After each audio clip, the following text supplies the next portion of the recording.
Hello everyone, PCA simplify channel में आपका स्वागत है। फ्रेंड्स, हमने अभी परसों साइंस का पार्ट 1 किया था। कल कुछ कारणों की वजह से वीडियो नहीं बन पाई थी।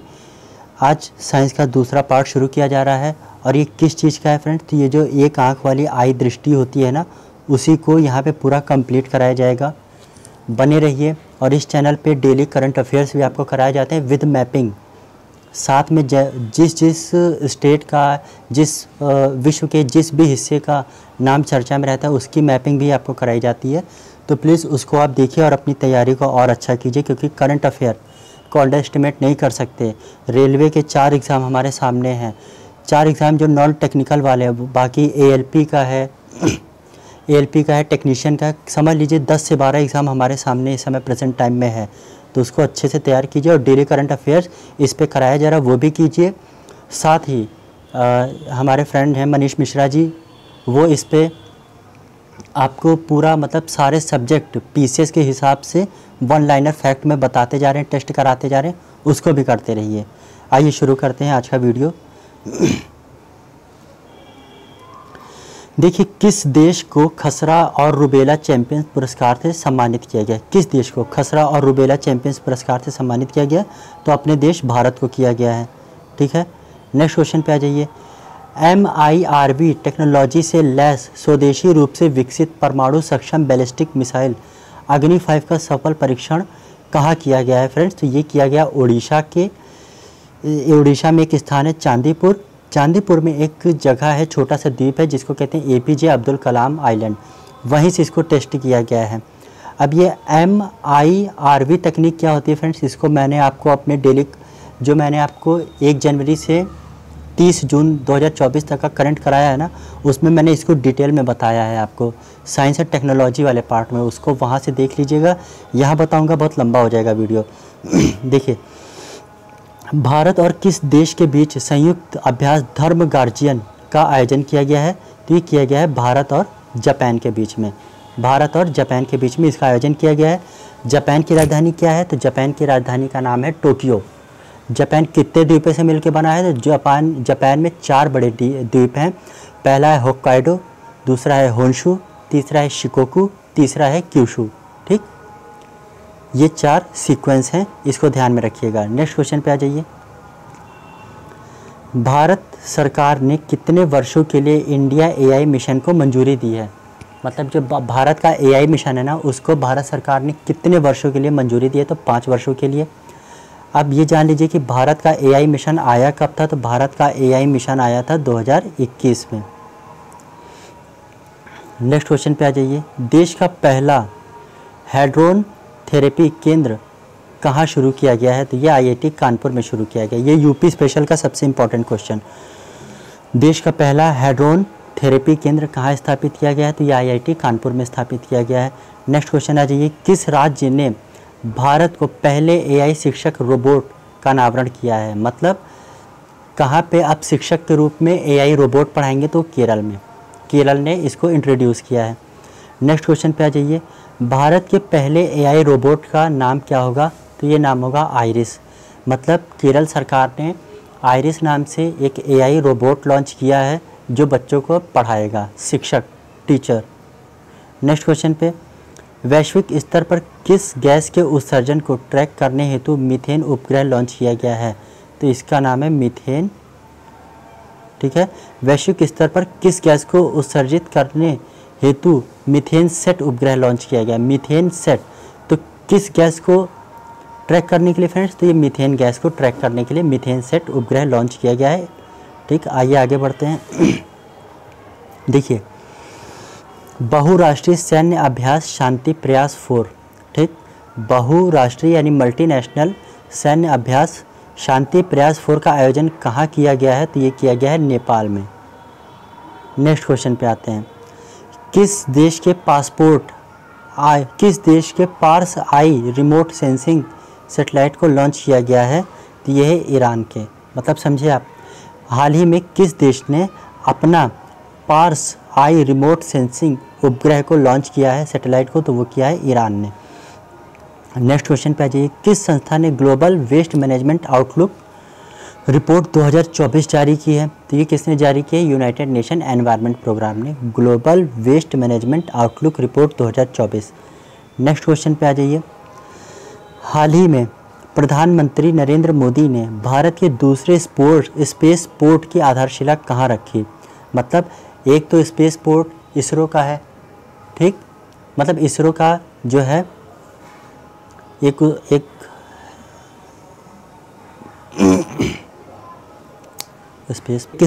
स्पेस पोर्ट इनका बेंगलोर में है, ठीक है, बेंगलोर में इनका हेडक्वार्टर है, और आंध्र प्रदेश में इनका स्पेस पोर्ट पहला है, ठीक, बेंगलुरु में हेडक्वार्टर है और आंध्र प्रदेश में इसरो का स्पेस पोर्ट है पहला, ठीक। अब दूसरा कहाँ पे लोग स्थापित करेंगे? तो दूसरा स्थापित करेंगे तमिलनाडु के कुलशेखरपट्टिनम में।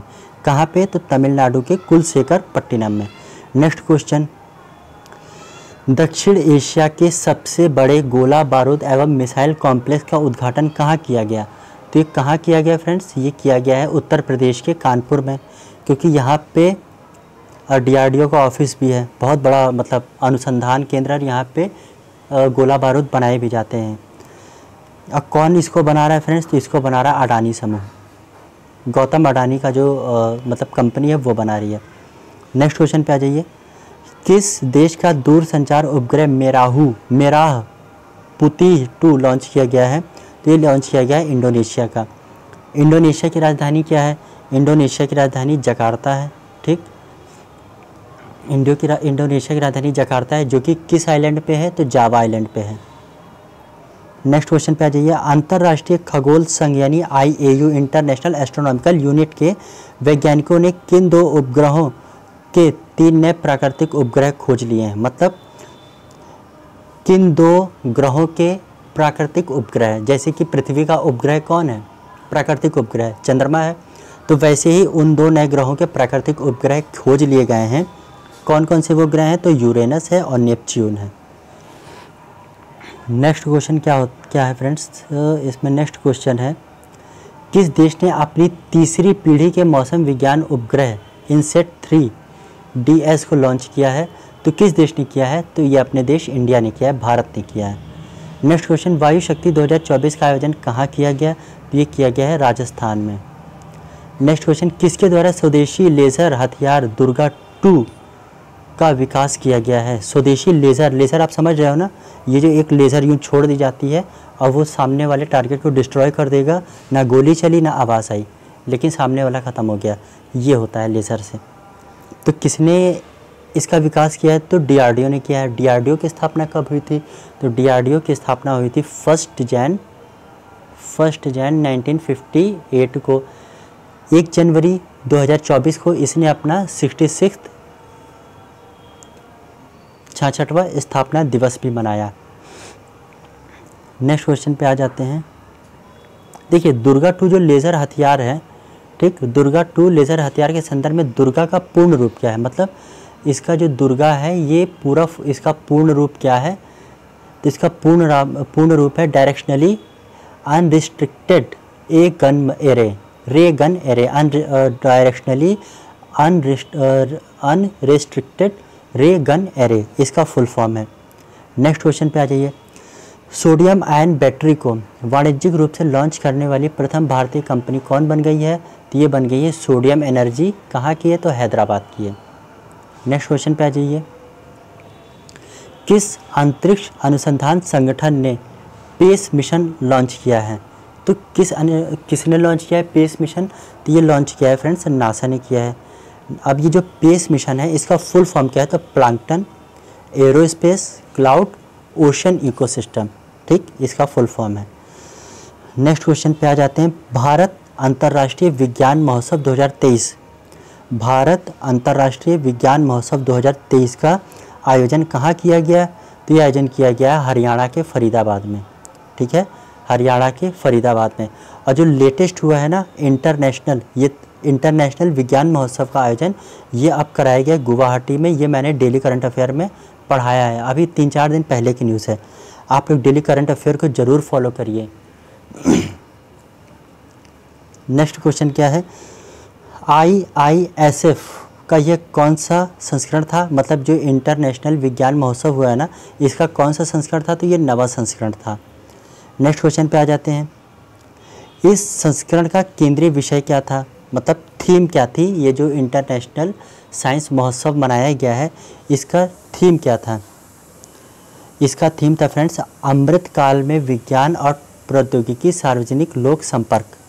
इंग्लिश में देख लें, science and technology public outreach in Amrit Kaal. Next question पे आ जाइए। भारत का पहला ग्राफीन केंद्र कहाँ पे खोला गया, ठीक है। भारत का पहला ग्राफीन केंद्र जिसका नाम क्या है, Indian innovation centre for graphene. इसका हाल ही में कहाँ खोला गया है इसको, तो ये फ्रेंड्स केरल में खोला गया है। केरल में भी कहाँ पे, कोच्चि में। केरल में भी कोच्चि में इसको ओपन किया गया है। नेक्स्ट क्वेश्चन पे आ जाइए। इसकी शुरुआत किस मंत्रालय के साथ मिलकर की गई है, तो फ्रेंड्स इसकी शुरुआत की गई है इलेक्ट्रॉनिकी और सूचना प्रौद्योगिकी मंत्रालय, भारत सरकार। मतलब जो भारत सरकार का इलेक्ट्रॉनिक और सूचना प्रौद्योगिकी मंत्रालय है उसके साथ मिलकर के ये ग्राफीन केंद्र खोला गया है। और ग्राफीन का यूज़ किस में होता है फ्रेंड्स, ग्राफीन का यूज़ होता है इलेक्ट्रिक आइटम्स को बनाने में। ग्राफीन का यूज़ होता है, जो बेकेलाइट होता है उसका यूज़ होता है इलेक्ट्रिक आइटम्स को बनाने में। बेकेलाइट वाला क्वेश्चन यूपी पीसीएस के पेपर में आ चुका है, मुझे याद नहीं किस ईयर में आया है लेकिन ये आया है। आप प्रीवियस ईयर लगाना, आपको अंदाज़ा लग जाएगा कि मैं कितना सही बताता हूँ। नेक्स्ट क्वेश्चन, एंटीबायोटिक दवाओं के दुरुपयोग को नियंत्रित करने के लिए केरल सरकार ने कौन सी योजना शुरू की है, तो इन्होंने शुरू की है ऑपरेशन अमृत। मतलब जो एंटीबायोटिक दवाएं होती हैं ना फ्रेंड्स, उनके दुरुपयोग की जो वो था चालन था वो बढ़ गया था, तो उसी को नियंत्रित करने के लिए केरल सरकार ने कौन सा मिशन लॉन्च किया है, तो अमृत, ऑपरेशन अमृत लॉन्च किया है। नेक्स्ट क्वेश्चन पे आ जाते हैं फ्रेंड्स। देखिए, किस संस्थान ने भारत के लिए हाई रिजोल्यूशन वाला पहला भूस्खलन जोखिम मानचित्र बनाया है। किस संस्थान ने भारत के लिए हाई रिजोल्यूशन वाला पहला भूस्खलन जोखिम मानचित्र बनाया है, तो ये किसने बनाया है, तो आईआईटी दिल्ली ने बनाया है। अभी आईआईटी दिल्ली ने अपना एक कैंपस भी ओपन किया है, कहाँ पे, यूएई में, ठीक है। ध्यान रखिएगा, करंट अफेयर का क्वेश्चन है और लेटेस्ट। IGS ऑप्टिकल 8 नामक जासूसी उपग्रह, तो सबसे पहले आप जान लीजिए कि IGC ऑप्टिकल 8 है क्या, तो ये एक उपग्रह है। कैसा उपग्रह है, तो ये जासूसी उपग्रह है, ठीक है। का सफल प्रक्षेपण किस देश द्वारा किया गया है, तो ये किया गया है जापान द्वारा। जापान द्वारा इसका सफल टेस्ट किया गया है। Next question, secure mobile ecosystem, ठीक, सिक्योर मोबाइल इकोसिस्टम जिसका नाम है संभव को का किसने अनावरण किया है, तो संभव का अनावरण किया है भारतीय थल सेना ने, ठीक है। ये क्या है, तो ये सिक्योर मोबाइल इकोसिस्टम है। अब ये जो संभव है ना, इसका फुल फॉर्म क्या है, तो संभव का फुल फॉर्म क्या है, secure army mobile Bharat version. मतलब secure army mobile Bharat version, जैसे क्या होता है ना कि आजकल बहुत सारे देश एक दूसरे के यहाँ मेलवेयर या ऐसी कुछ भी टेक्नोलॉजी भेज के उस देश की सीक्रेसी को वायलेट करते हैं, अब पूरा जो भी सीक्रेट डॉक्यूमेंट होता है उसको चुरा लेते हैं। इसीलिए भारत सरकार की जो मतलब आर्मी है, ठीक है, उन्होंने क्या लॉन्च कर लिया है अपने आप को सिक्योर करने के लिए कि कोई उनके ऊपर इतना सा भी सेंध ना लगा पाए, तो उन्होंने लॉन्च कर दिया है सिक्योर मोबाइल इकोसिस्टम संभव नाम से। आइए नेक्स्ट क्वेश्चन, किस देश ने उपग्रह आइंस्टीन प्रोब लॉन्च किया है, तो फ्रेंड्स ये आइंस्टीन प्रोब लॉन्च किया है चाइना ने, ठीक है। ये उपग्रह किस रॉकेट से भेजा गया, तो लॉन्ग मार्च 2C रॉकेट से इसको भेजा गया है, ठीक। लॉन्ग मार्च 2C रॉकेट से भेजा गया है, कौन सा, आइंस्टीन प्रोब, किसके द्वारा, तो चाइना के द्वारा। नेक्स्ट क्वेश्चन पे आ जाइए, किस देश की कंपनी ने अनिल नामक नाभिकीय ईंधन विकसित किया है। अनिल नामक नाभिकीय ईंधन विकसित किया है, तो किसने किया है फ्रेंड्स, तो यूनाइटेड स्टेट्स ऑफ अमेरिका, यानी अमेरिका, शॉर्ट में अमेरिका बोलते हैं इसको, उसने लॉन्च किया है। अब ये जो ईंधन, ये जो फ्यूल है, ये किसका मिश्रण है फ्रेंड, तो ये यूरेनियम और थोरियम का संयुक्त मिश्रण है। यूरेनियम और थोरियम का संयुक्त मिश्रण है। अब अनिल का फुल फॉर्म क्या है? तो अनिल का फुल फॉर्म है advanced nuclear energy for enriched life. एक बार फिर से, advanced nuclear energy for enriched life. जैसे कि आपको पता होगा कि जो यूरेनियम होता है फ्रेंड्स, वो रॉ फॉर्म में मिलता है, फिर उसको एनरिच किया जाता है, और जब एनरिच किया जाता है तो वही न्यूक्लियर पावर प्लांट में यूज़ करने लायक हो जाता है। तभी तो ईरान लगा हुआ है अपने न्यूक्लियर पावर, मतलब अपने आप को न्यूक्लियर पावर बनाने में। उसके बीच में बाधा क्या आ रही है? उसके पास यही न्यूक्लियर एनरिचमेंट का अभी तक का वो नहीं था, मतलब टेक्नोलॉजी नहीं थी। अब शायद में भी रशिया उसकी हेल्प कर रहा है एनरिचमेंट प्रोग्राम में। ठीक, आइए आगे बढ़ते हैं। हाँ, इसका नाम किस भारतीय वैज्ञानिक के नाम पे रखा गया है? तो डॉक्टर अनिल काकोडकर के नाम पे, डॉक्टर अनिल काकोडकर के नाम पे इसका नाम रखा गया है। नेक्स्ट क्वेश्चन पे आ जाते हैं। भारत सरकार ने किस अंतर्राष्ट्रीय मेगा विज्ञान परियोजना में भारत की भागीदारी हेतु सहमति प्रदान की है? फिर से, भारत सरकार ने किस अंतर्राष्ट्रीय मेगा विज्ञान परियोजना में भारत की भागीदारी हेतु सहमति प्रदान की है? तो वो किस में प्रदान की है? Square kilometre array observatory. ठीक है, स्क्वायर किलोमीटर एरे ऑब्जर्वेटरी। इसमें कोई रॉकेट साइंस नहीं है, इसको एज इट इज़ याद कर लेना। ठीक है, आइए नेक्स्ट क्वेश्चन पे आते हैं। हाल ही में DRDO ने किस नाम से स्वदेशी असॉल्ट राइफल लॉन्च की है? बहुत इंपॉर्टेंट क्वेश्चन, किसी न किसी पेपर में ये क्वेश्चन आएगा ही आएगा। तो किस नाम से? उग्राम नाम से। अभी जो उग्राम राइफल है, ये किसके द्वारा विकसित की गई है? तो फ्रेंड्स, ये विकसित की गई है आयुध अनुसंधान एवं विकास स्थापना, DRDO नहीं है ये, गलत मत करना, DRDO ने नहीं बनाया इसको बनाया है ARDE। इसका फुल फॉर्म क्या है? आयुध अनुसंधान एवं विकास स्थापना। ठीक है, नेक्स्ट क्वेश्चन पे आ जाइए। जो उग्राम राइफल की प्रभावी रेंज कितनी है? तो फ्रेंड्स, उग्राम जो राइफल है ये 500 मीटर यानी आधे किलोमीटर तक एकदम सटीक मार करेगी। मतलब आप जहाँ खड़े हो और आपसे 500 मीटर कोई दूरी पे है तो आप इजीली उसको शूट डाउन कर सकते हैं, इतनी इसकी एक्यूरेसी है। फ्रेंड्स, आज का लेक्चर यहीं पे समाप्त करते हैं। ठीक है, चैनल पर नए हैं तो सब्सक्राइब कर लीजिए, जो भी बच्चे पुराने हैं लाइक कर दिया कीजिए, सब्सक्राइब कर लिया कीजिए, क्योंकि कुछ गलत नहीं बताया जाता है, आपके भले के लिए अच्छा कंटेंट ही दिया जाता है। धन्यवाद।